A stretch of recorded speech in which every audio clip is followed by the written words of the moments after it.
Welcome to another biased real estate market update by a sleazy realtor. For the first time in what seems like forever, the market is actually giving buyers a little bit of a break. And every single year in the summer, that's the buying months, that's when real estate is hot, and in the winter, that's when things start to cool off even more. So we're seeing pretty much the biggest cool off in the real estate market that we've seen in a long time. So although buyers might be having a break, sellers have, well, their hot streak has ended. And it's exciting to see this new market shift in favor towards buyers. So let's talk about it.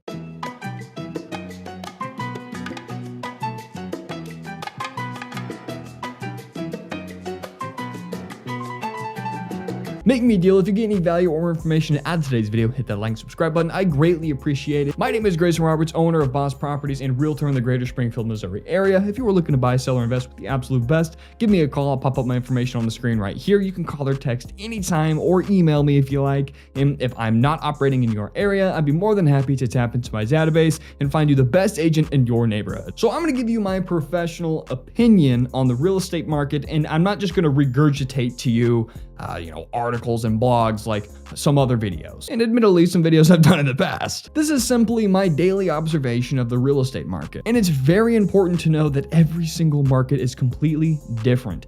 Generally, it's all kind of doing the same thing, but there are different neighborhoods, different little sub-niche markets doing different things, so that's very important to keep in mind. So, and just because I'm talking extremely general today, still do the research in your own market. So we're going to talk generally, nationally, about 3-bedroom, 2-bath homes in the medium price range. First, let's talk about supply and demand. We are seeing a little bit more homes on the market, which is good because demand is, still relatively high. It's not as high as it has been, and we'll talk about that in a little bit, but there's still a housing shortage. Unfortunately, there's no getting around it. You can't just build 5,000 units in your neighborhood overnight, right? It takes a while. There's supply shortages. There's all sorts of issues. So inventory is still down. It's a little bit higher than it has been, especially in my local market here. We're seeing a lot more homes on the market, which is softening prices because there is less demand and more supply. And as winter approaches every single year like clockwork, that cools down the real estate market because, it's cold. People want to stay inside. They don't want to do open houses. They don't want to go house hunting. It's just not as fun. And for whatever reason you think it is, real estate just kind of cools down in the winter months. So on top of high interest rates, a little bit more supply, and it's coming to the winter months. It's November when I'm filming this. It's really cooling demand big time. Supply isn't quite caught up, but temporarily this might be the reset we need. Now let's talk about interest rates. I actually have a fun little thing on my phone here. On my home screen, I have the 30-year national fixed rate average, which would be, right now it's 6.4. I don't know if you can see that. That's the S&P 500, and that is the average interest rate.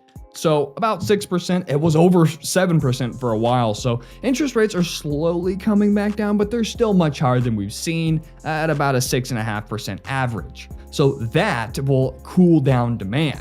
And that kind of leads us into the next thing, which is new mortgages being issued. Right now, we're seeing some of the lowest new mortgages being issued in a long time, which just goes to show you, hey, if there's not a bunch of new mortgages being issued, that's not going to lead to a bunch of new home buyers. So that's kind of an indicator telling you that, hey, demand is slowing big time because mortgages are not flying off the shelves anymore. And why? Because the Fed raised interest rates to combat inflation, so it's all by design, and the Fed even said that they want to reset the housing market, and well, it's kind of working. So interest rates coupled with not very many mortgages being issued should tell you that, hey, there's a lot less demand. Now let's talk about home building. We're not seeing a major spike in new home building permits. However, there are, especially in my local market, there's neighborhoods and apartment complexes being shot up constantly. But I think nationally, I can't look at all the data from every city and stuff like that, but nationally, we would need to see a major spike in new home building permits, which we just have not quite seen yet. However, with the cooling of the real estate market on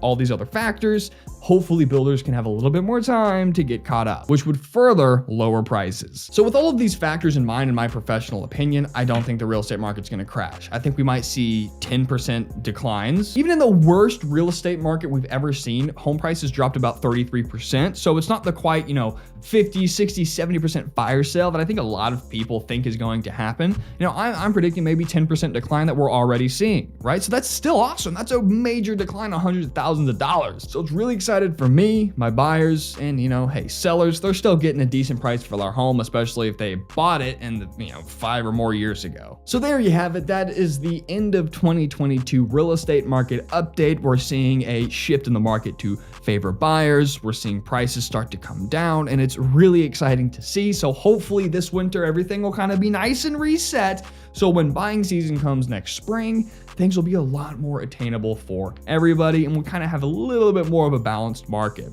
And in case you're wondering, a seller's market kind of does pass into the neutral zone, then it goes to a buyer's market, but it doesn't stay there more than a few weeks or months. It's a very short-lived experience, and we're never really going to have a complete buyer's market or even market, but we're slowly shifting into where it's going to favor buyers, which is awesome. So anyway, hold you to the deal. If you've got any value or information out of today's video, hit that like and subscribe button. I greatly appreciate it, and we'll see you in the next real estate market update.